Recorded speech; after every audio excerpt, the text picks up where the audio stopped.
ان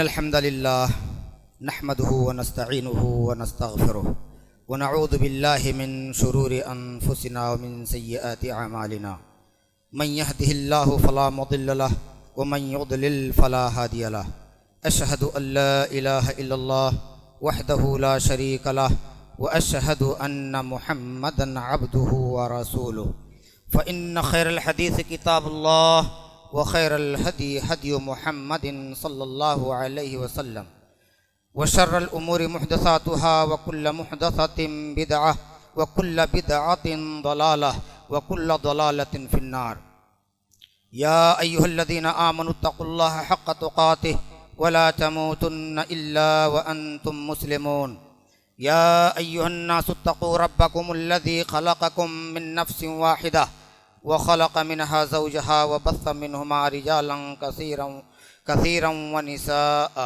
واتقوا الله الذي تساءلون به والأرحام إن الله كان عليكم رقيبا يا أيها الذين آمنوا اتقوا الله وقولوا قولا سديدا يصلح لكم أعمالكم ويغفر لكم ذنوبكم ومن يطع الله ورسوله فقد فاز فوزا عظيما أما بعد فقال الله تبارك وتعالى في كلامه العزيز يا أيها الذين آمنوا اجتنبوا كثيرا من الظن إن بعض الظن إثم وقال النبي صلى الله عليه وسلم إياكم والظن فإن الظن أكذب الحديث رواه البخاري ومسلم اللهم أرنا الحق حقا وارزقنا اتباعه وأرنا الباطل باطلا وارزقنا اجتنابه اللهم علمنا ما ينفعنا وينفعنا بما علمتنا وارزقنا علما رب اشرح لي صدري ويسر لي أمري واحلل عقدة من لساني يفقهوا قولي لائق احترام حاضرین جمعہ، پردہ نشین اسلامی بہنوں، اللہ رب العالمین ارشاد فرماتا ہے یا ایھا الذین آمنوا اجتنبوا کثیرا من الظن، اے ایمان والو بہت گمان کرنے سے بچو۔ ان بعض الظن اثم، اس لیے کہ بہت سے گمان گناہ ہوتے ہیں۔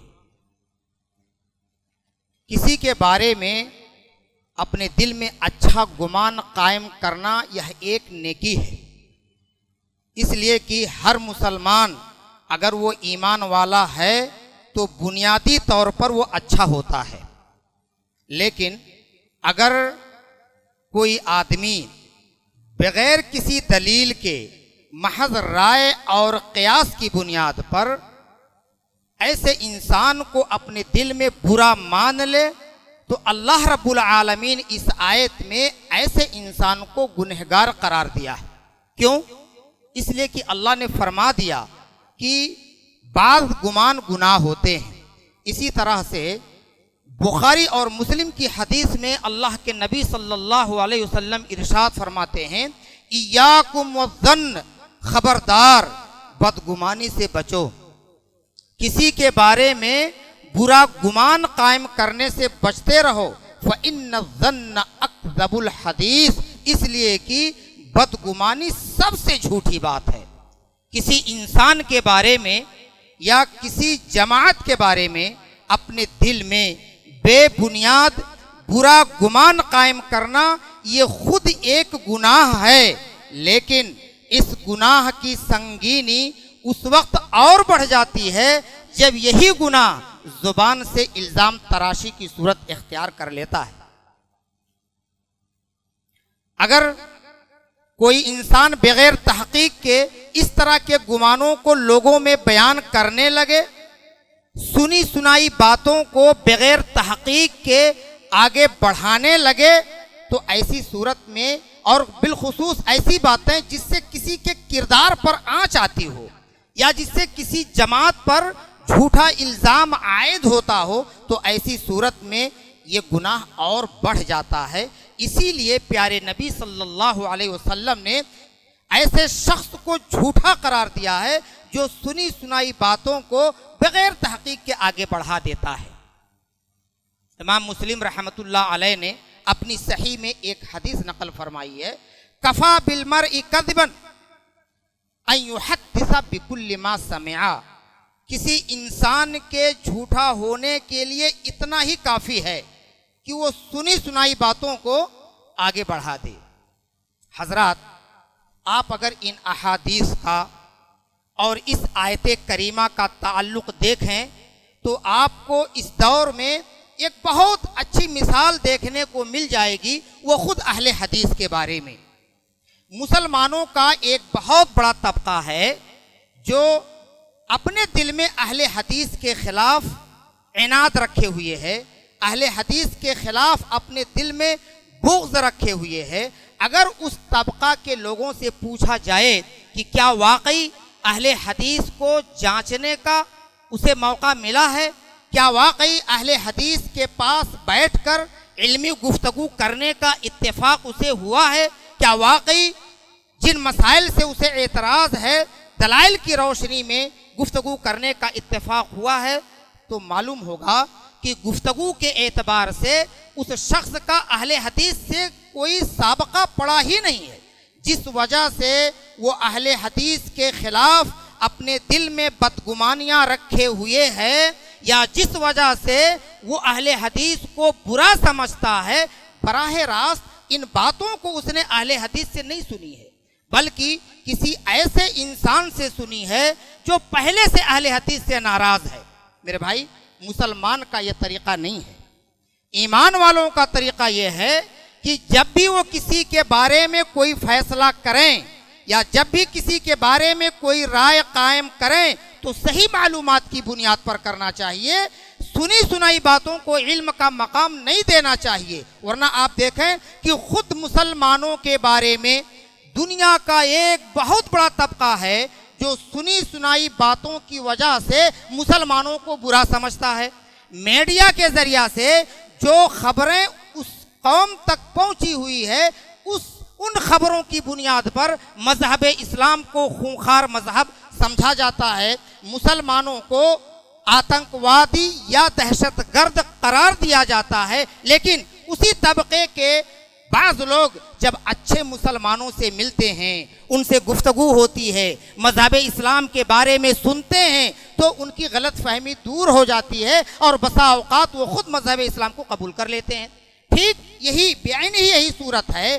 ایسے بہت سارے افراد کو میں جانتا ہوں، آپ کے سامنے بھی مثالیں ہوں گی کہ ایسے افراد جو اہل حدیث کا نام سنتے ہی گالیاں بکتے تھے، اہل حدیث کو برا بلا کہتے تھے، جب اچھے اہل حدیث کے پاس پہنچے اور علمی گفتگو ہوئی، دلائل کی روشنی میں گفتگو ہوئی، تو نہ بجائے اس کے کہ وہ اپنی رائے پر قائم رہ گئے بلکہ وہ خود مسلک کے اہل حدیث کو قبول کر لیے۔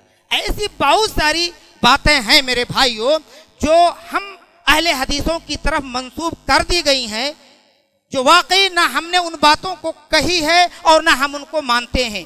بے شمار ایسی باتیں ہیں جو ہماری طرف منسوب کر کے لوگوں کے اندر گمراہیاں پھیلائی جاتی ہیں، اہل حدیث کے تعلق سے لوگوں کے دلوں میں نفرتیں ڈالی جاتی ہیں۔ اگر آپ واقعی مطالعہ کریں گے اہل حدیث مسلک کا تو وہ ساری باتیں نہ خود اہل حدیث کے اعتقاد میں ہیں، نہ اہل حدیث کے عمل میں ہے، نہ اہل حدیث کے قول میں ہے، نہ فعل میں ہے، لیکن اس کے باوجود بھی کہا جاتا ہے کہ اہل حدیث کا ایسا ماننا ہے۔ یہ ظلم نہیں ہے میرے بھائی، بہت بڑا ظلم ہے، اور یہ اہل حدیث پر تہمت ہے۔ اللہ رب العالمین انہیں ہدایت دے، اس ظلم میں بہت سارے لوگ شامل ہیں۔ اب آپ دیکھیے مسلک اہل حدیث کے تعلق سے بہت ساری غلط فہمیاں ہیں جو لوگوں کے ذہنوں میں عام ہیں۔ اس سلسلے میں حقیقت کیا ہے، علماء اہل حدیث کا اس سلسلے میں موقف کیا ہے، ان کا اسٹینڈ کیا ہے، میں آپ کے سامنے مختصر طور پر بیان کرنے کی کوشش کروں گا۔ یہ اور بات ہے کہ بہت سارے الزامات مسلک اہل حدیث پر لگائے گئے ہیں، اس کی بڑی لمبی فہرست ہے، سب کا جواب دینا کسی ایک مجلس میں یہ ممکن نہیں ہے۔ تاہم سب سے پہلی چیز اس سلسلے میں یہ ہے کہ لوگ یہ کہتے ہیں کہ اہل حدیث ایک نیا فرقہ ہے، ایک نئی جماعت ہے، اس کا وجود اسلام کی تاریخ میں کہیں نہیں تھا، اس کی ایجاد ہندوستان میں ہوئی ہے، اس کو ایجاد کرنے والے انگریز ہیں۔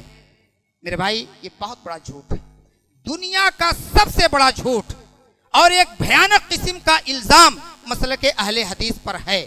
اگر آپ تاریخ کا مطالعہ کریں گے، اسلامی کتابوں کو اپنے مطالعے میں رکھیں گے، تو آپ کو معلوم ہوگا کہ یہ نام اور یہ لقب ماضی میں بالکل ابتدائی دور سے آپ کو ملے گا۔ محدثین ہمیشہ اس نام کو اہل رائے کے مقابل میں استعمال کرتے رہے ہیں۔ مثال کے طور پر قرآن کی وہ آیت جس سے اماموں کی تقلید کو ثابت کیا جاتا ہے، اس سلسلے میں ابن کثیر رحمۃ اللہ علیہ نے سلف کا قول نقل کیا ہے۔ اللہ رب العالمین فرماتا ہے کہ یوم ندعو کل اناس بامامہم، جس دن ہم لوگوں کو ان کے اماموں کے ساتھ بلائیں گے۔ اس آیت میں امام کا لفظ کس معنی میں استعمال ہوا ہے؟ ابن کثیر رحمۃ اللہ علیہ راجح قول ذکر کرتے ہیں، یہاں امام سے مراد کتاب ہے، نامہ اعمال ہے، یعنی قیامت کے دن اللہ رب العالمین ہر انسان کو اس کے نامہ اعمال کے ساتھ بلائے گا۔ دوسری جگہ اللہ ارشاد فرماتا ہے کہ وَكُلَّ شَيْءٍ أَحْصَيْنَاهُ فِي إِمَامٍ مُبِينٍ، اس آیت میں بھی امام کا لفظ آیا ہوا ہے جو فی الحقیقہ کتاب کی صورت میں یا نامہ اعمال کی صورت میں استعمال ہوا ہے۔ لیکن میرے بھائیوں، قطع نظر اس کے کہ واقعی اس لفظ کا معنی کیا ہے، بعضوں نے اس آیت سے استدلال کیا ہے کہ اس آیت میں دلیل ہے اس بات کی کہ اماموں کی تقلید کرنی چاہیے، ہر مسلمان کو کسی نہ کسی امام کا مقلد بن جانا چاہیے، کیونکہ قیامت کے دن اللہ رب العالمین ہر مسلمان کو اس کے امام کے ساتھ بلائے گا۔ آئیے دیکھتے ہیں ابن کثیر رحمۃ اللہ علیہ اپنی تفسیر میں قول نقل کر رہے ہیں کہ اس آیت کی تفسیر میں وقال بعض السلف هذا اکبر الشرف لاصحاب الحدیث لأن امامهم النبی صلی اللہ علیہ وسلم۔ ابن کثیر رحمۃ اللہ علیہ اس آیت کے ضمن میں یا اس آیت کی تفسیر میں سلف کا قول نقل کر رہے ہیں کہ بعد سلف نے کہا، اور آپ غور کر لیجئے یہ خود ابن کثیر کا اپنا قول نہیں ہے بلکہ اپنے سے پہلوں کا قول نقل کر رہے ہیں کہ یہ آیت اہل حدیث کا سب سے بڑا شرف ہے۔ گویا یہ آیت اہل حدیث کی فضیلت میں ہے، اور یہ بات کیوں کہہ رہے ہیں کہ آیت اہل حدیث کے شرف میں ہے؟ لأن امامہم النبی صلی اللہ علیہ وسلم، اس لیے کہ ان کے امام اللہ کے نبی صلی اللہ علیہ وسلم ہیں۔ تو واقعی لازمی نتیجہ یہ نکلتا ہے میرے بھائیوں کہ جب قیامت کے دن ہر قوم اپنے امام کے ساتھ آئے گی، تو چونکہ اصحاب الحدیث کے امام اللہ کے نبی صلی اللہ علیہ وسلم ہیں، تو اہل حدیث اپنے امام اللہ کے نبی صلی اللہ علیہ وسلم کے ساتھ ہیں۔ یہ لازمی نتیجہ نکلا۔ میرے بھائیوں غور کرو، یہ کتاب کسی انگریز کے زمانے میں نہ لکھی گئی۔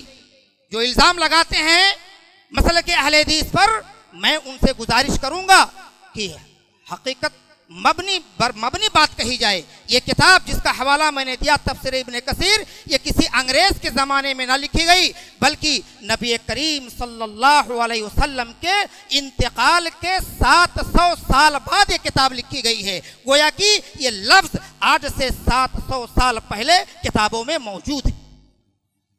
دوسری بات، حنفی مذہب کی کتاب ہدایہ ہے۔ ہدایہ کی شرح عین الہدایہ ہے۔ بہت سارے حنفی بھائی اس کتاب کو بخوبی جانتے ہوں گے، اس لیے کہ اس مذہب میں یہ کتاب بڑی ہی معتبر مانی جاتی ہے۔ قرآن میں اللہ نے کیا پیغام دیا، قرآن میں کیا احکامات ہیں، کیا تعلیمات ہیں، اللہ کے نبی نے کیا فرمایا، جانے نہ جانے کوئی مطلب نہیں، لیکن ہدایہ میں کیا تعلیمات ہیں اکثر لوگوں کو ازبر معلوم ہے۔ ہدایہ ہی کو ہدایت کی کتاب سمجھی گئی ہے اس مذہب میں۔ اس مذہب کے حوالے سے میں آپ کے سامنے بات رکھتا ہوں۔ اس میں لکھا ہوا ہے، ہدایہ کی شرح عین الہدایہ وائلوم نمبر 1 پیج نمبر 538 پر آپ کو یہ بات مل جائے گی، کسی کے پاس ہو تو دیکھ سکتے ہیں۔ کیا لکھا ہوا ہے؟ شافعی، تمام شافعی، مالکی، حنبلی، بلکہ تمام اہل حدیث مثل امام بخاری، سب کے سب اہل سنت والجماعت برحق۔ اس کتاب میں سب سے پہلی بات ہمیں یہ معلوم ہوئی کہ اہل حدیث کو بھی اس کتاب میں برحق کہا گیا ہے۔ ساتھ ہی ساتھ یہ بھی معلوم ہو گیا کہ تمام اہل حدیث مثل امام بخاری اس کتاب میں لکھا گیا۔ معلوم ہوا کہ امام بخاری بھی اہل حدیث میں سے تھے، اور یہ بھی معلوم ہوا کہ امام بخاری آج سے تقریباً 1000 سال پہلے کے ہیں، اور حنفی علماء خود اپنے کتاب میں یہ اعتراف کر رہے ہیں کہ مثل امام بخاری سب کے سب برحق ہیں۔ گویا کہ حنفی علماء نے بھی اس بات کا اعتراف کیا کہ امام بخاری اہل حدیث میں سے تھے، اور امام بخاری آج سے تقریباً 1000 سال پہلے کے پرانے ہیں۔ اب آپ غور کر لیجئے، جو لوگ یہ کہتے ہیں کہ اہل حدیث ایک نئی جماعت ہے، ایک نیا فرقہ ہے، ہندوستان میں پیدا ہوا، انگریزوں نے پیسہ دے کر کے کھڑا ہوا، یہ علم کی کمی کی دلیل ہے، یہ تحقیق نہیں ہے۔ آگے بڑھتے ہیں۔ فضل ابن زیاد رحمت اللہ علیہ کہتے ہیں سمعت احمد بن حنبل رحمت اللہ علیہ، میں نے امام احمد بن حنبل رحمت اللہ علیہ سے سنا، اور معلوم ہے امام احمد بن حنبل رحمت اللہ علیہ یہ امام بخاری رحمت اللہ علیہ کے استاد ہیں۔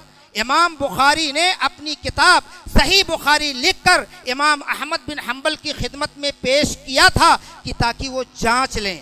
امام احمد بن حنبل ہم سب مسلمان جانتے ہیں کہ چاروں اماموں میں سے زمانے تاخر کے اعتبار سے، یعنی آخری زمانے کے اعتبار سے آخری امام ہیں، بڑی معتبر شخصیت ہے اسلام میں۔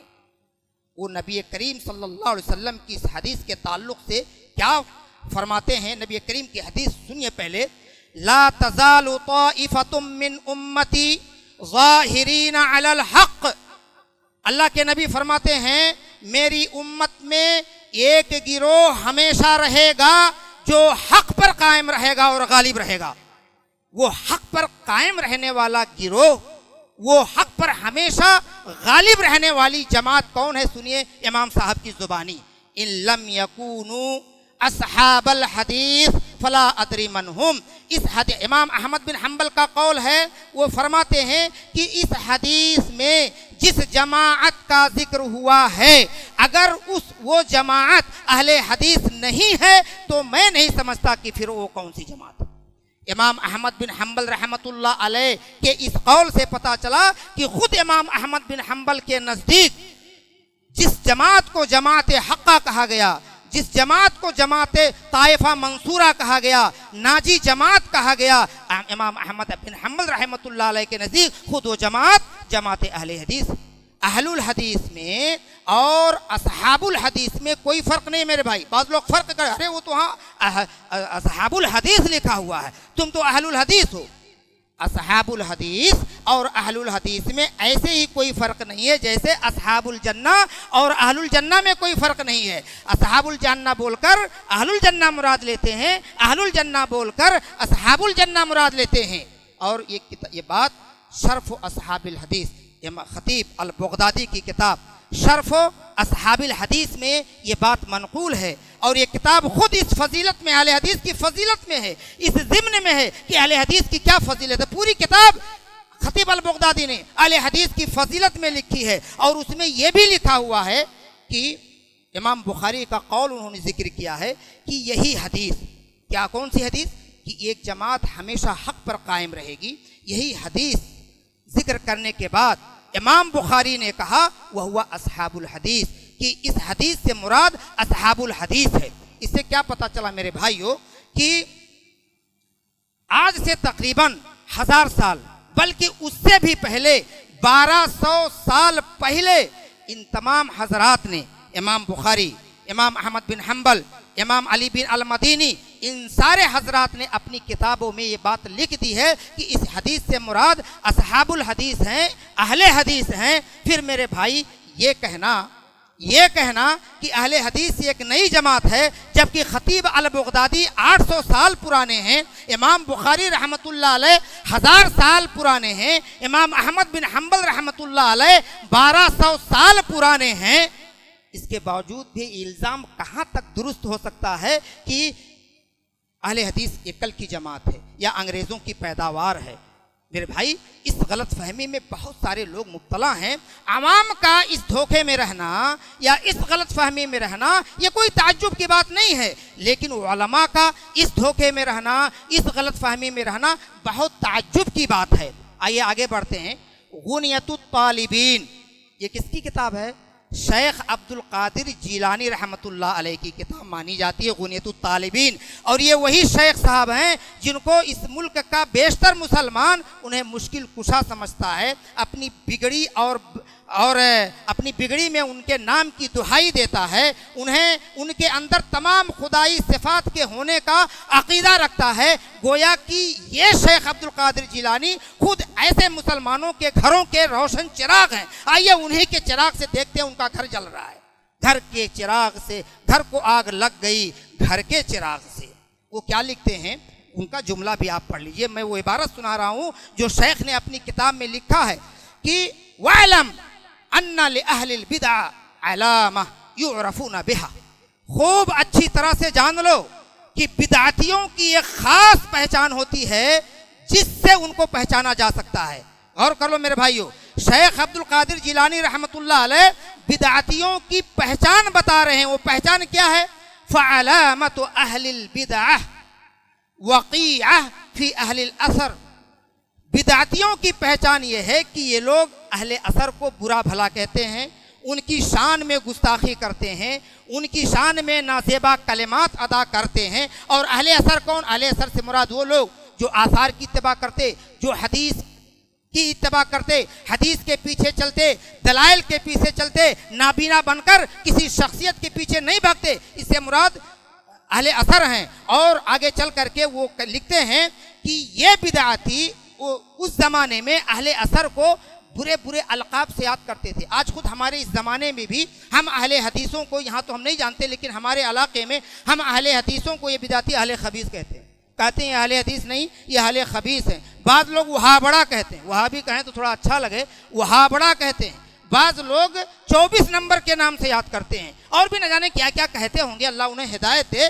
تو اس زمانے میں بھی شیخ عبد القادر جیلانی رحمۃ اللہ علیہ لکھتے ہیں کہ یہ بدعتی برے برے القاب سے اہل حدیث کو یاد کرتے ہیں. اور وَكُلُّ ذَلِكَ عَصَبِيَّةٌ وَغِيَاظٌ لِأَهْلِ السُّنَّةِ. یہ ساری بد کلامیاں اور یہ سارے طعن و تشنیع کس بنیاد پر کرتے؟ محض عصبیت کی بنیاد پر، اور اہل سنت کے خلاف ان کے دلوں میں جو بھڑاس ہے اس بنیاد پر. ولا اسم لہم الا اسم واحد. شیخ عبد القادر جیلانی رحمۃ اللہ علیہ کہتے ہیں اہل سنت کے لیے صرف ایک مناسب نام ہے جو زیب دیتا ہے، وہ صحاب الحدیث، اور وہ نام صحاب الحدیث، اہل الحدیث.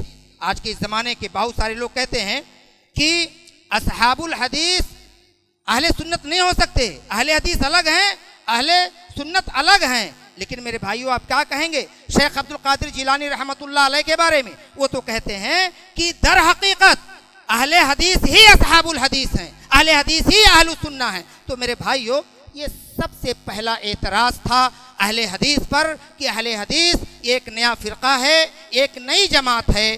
ہم نے دیکھا کہ یہ نیا فرقہ نہیں ہے. اس جماعت کو نیا نام دینے والوں کو سوچنا چاہیے کہ اپنے اس کلام سے، اپنی اس بات سے کن کن شخصیات کے وقار کو مجروح کر رہے ہیں اور ان کے لان تان کا کون کون سی شخصیات نشانہ بن رہی ہیں. ہم نے دیکھا یہ 1200 سال پرانا نام ہے، بلکہ اگر آپ ناموں کی تحقیق کریں تو جتنے نام ہیں اس نام کے بعد کے. دوسرا اعتراض یہ ہے کہ اہل حدیث اللہ کے رسول صلی اللہ علیہ وسلم کی شان میں گستاخی کرتے ہیں، اللہ کے رسول صلی اللہ علیہ وسلم کا مقام و مرتبہ نہیں پہچانتے، اللہ کے رسول صلی اللہ علیہ وسلم کی قدر و منزلت نہیں جانتے. اور یہ غلط فہمی پیدا کیوں ہوئی؟ ہمارے ملک ہندوستان کے بیشتر مسلمانوں کا عقیدہ پیارے نبی صلی اللہ علیہ وسلم کے تعلق سے انتہائی غلیظ، انتہائی گندہ ہے. پیارے نبی صلی اللہ علیہ وسلم کو مشکل کشا سمجھا جاتا ہے، پیارے نبی صلی اللہ علیہ وسلم کو حاجت روا سمجھا جاتا ہے، ان کو عالم الغیب مانا جاتا ہے. اور باوجود اس کے کہ پیارے نبی صلی اللہ علیہ وسلم فوت فرما چکے ہیں، انہیں زندہ تصور کیا جاتا ہے. اس سلسلے میں اہل حدیث کا اپنا ایک الگ سٹینڈ ہے، اپنا ایک الگ موقف ہے. لیکن اصل بات اس میں کیا ہے؟ کیا واقعی اہل حدیث اللہ کے نبی صلی اللہ علیہ وسلم کی شان میں گستاخی کرتے ہیں؟ کیا واقعی اہل حدیث اللہ کے نبی صلی اللہ علیہ وسلم کا مقام اور مرتبہ نہیں پہچانتے ہیں؟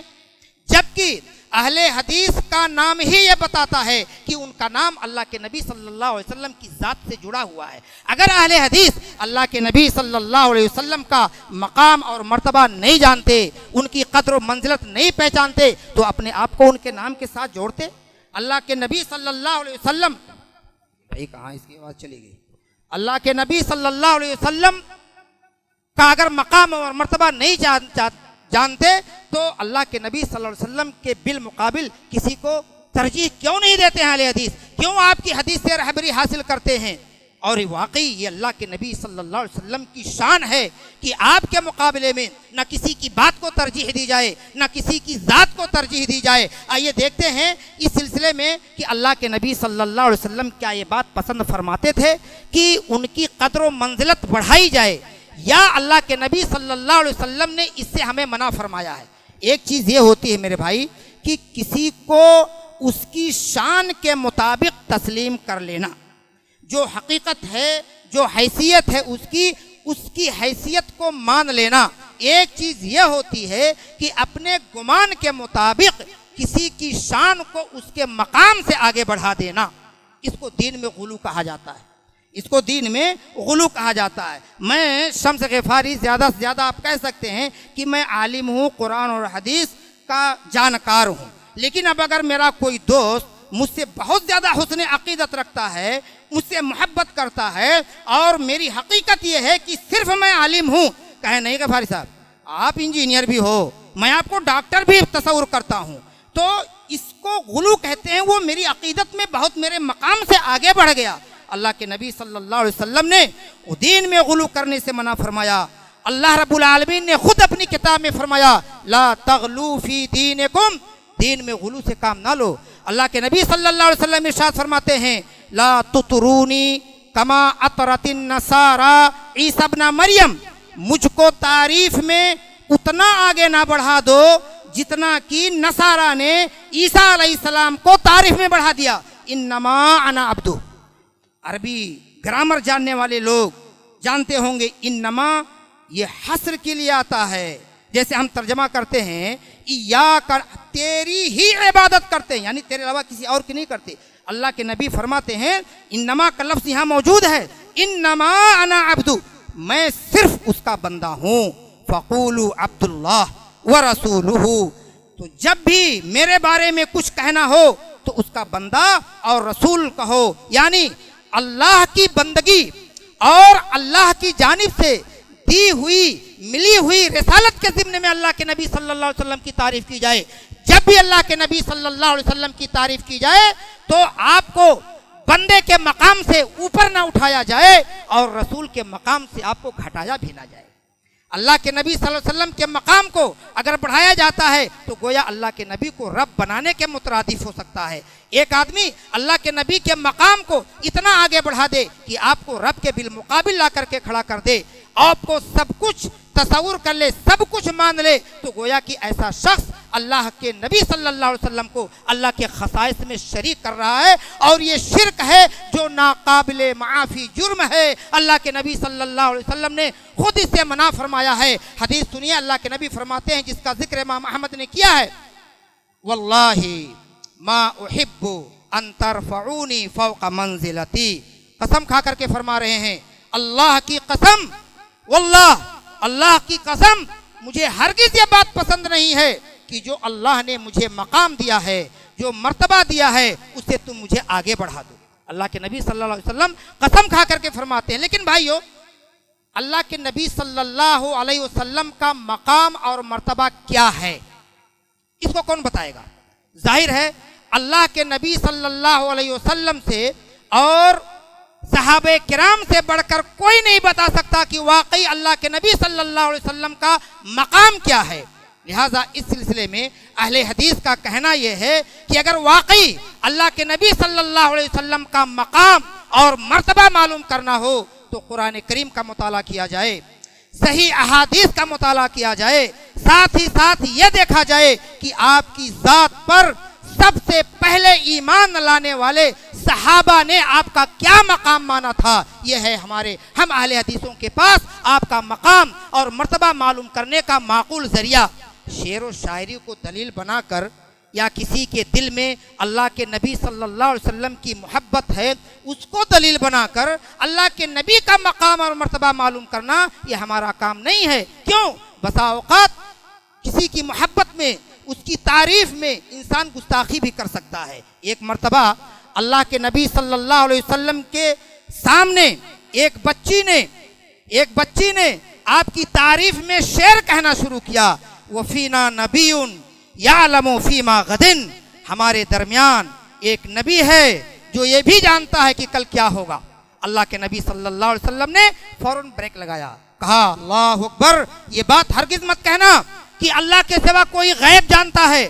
گویا قیامت کی صبح تک آنے والی انسانیت کو اللہ کے نبی صلی اللہ علیہ وسلم نے یہ پیغام دیا کہ غیب دانی یہ صرف اور صرف اللہ کا خاصہ ہے۔ لیکن کیا کہیں عاشقان رسول کو؟ عاشق، جیسے میں نے مثال دیا، ایک آدمی بزد ہے کہ نہیں غفاری صاحب آپ ڈاکٹر بھی ہیں اور میں نے میڈیکل کالج کا گیٹ بھی کراس نہیں کیا، مجھ سے دوا لے گا تو کیا انجام ہوگا اور میں کون سی دوا دے سکتا؟ اللہ کے نبی کہہ رہے ہیں کہ غیب دانی یہ اللہ، یہ ابن ماجہ کی روایت ہے، اللہ کے سوا کوئی غیب نہیں جانتا۔ عاشقان رسول کہہ رہے ہیں نہیں اللہ کے رسول آپ غیب جانتے ہو۔ اور آپ کو میں بتا دوں میرے بھائیو، اللہ کی کتاب پڑھ جاؤ، اللہ کے نبی کی پوری احادیث کھنگال ڈالو، نہ اللہ نے اس لفظ کا استعمال کیا اپنی کتاب میں عشق کا، اور نہ نبی نے اس لفظ کا استعمال کیا۔ بڑا بدنام لفظ ہے، یہ بڑا بدنام لفظ ہے اور بڑا غیر مانوس لفظ ہے، اتنا ناپسندیدہ کلمہ ہے، ڈس لائک ورڈ ہے کہ اللہ رب العالمین نے اس کو اپنی کتاب میں نہ جگہ دی اور نہ ہی اللہ کے نبی نے اپنی احادیث میں اس کو جگہ دی۔ اگر انہی لوگوں سے جو کہتے ہیں مجھے اللہ کے نبی سے عشق ہے، اگر پوچھا جائے بزرگ بھائی کیا تم اپنی بہن سے عشق کرتے ہو؟ کیا تم اپنی ماں سے عشق کرتے ہو؟ کیا تم اپنی خالہ اور پھوپھی سے عشق کرتے ہو؟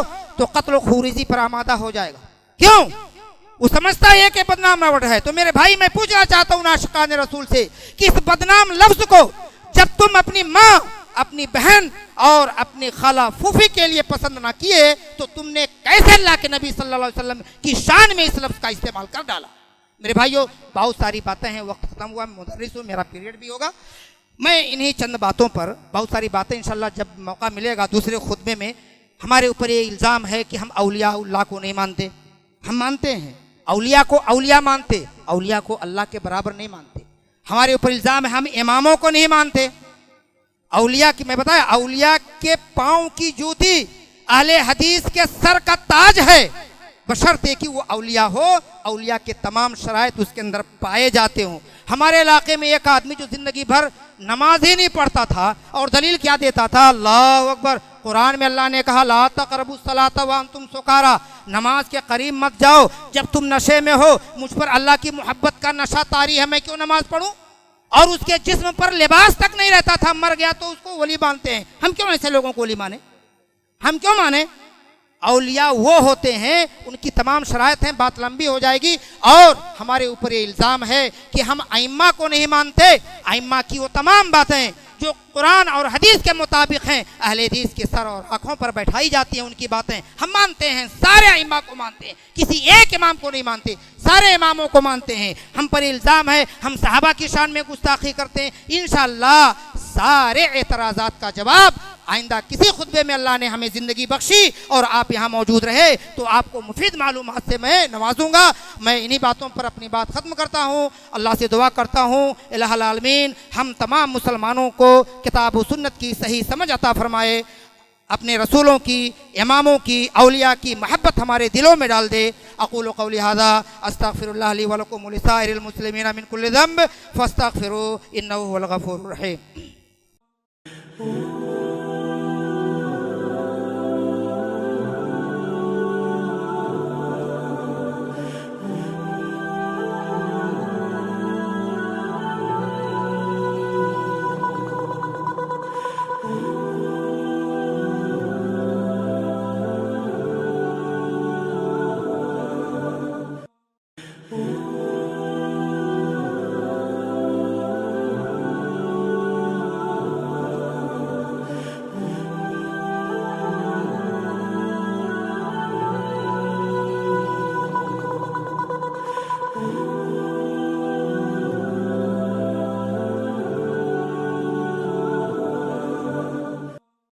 Oh